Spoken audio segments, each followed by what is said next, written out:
A Universe Within Us by Mugerwa Muzamil.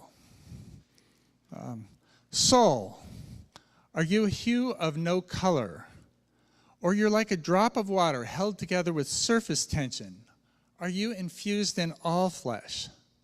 Soul, when I cut my skin, I'm blind to you. Are you veiled from us like angels? Does your body take on your shape, or do you take on the shape of your body? Soul, are you energy that can't be lost? Are you made of photons or atoms? Are you connected to God? Radiate from flesh to the cosmos. Do you rest when I sleep, or do you wander the universe? Can you wear flesh like we wear clothes? Do you feel without the body? Are you immortal by nature or by God's grace?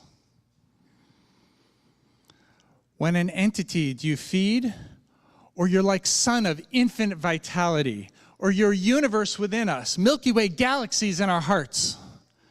Are you reason and doubt?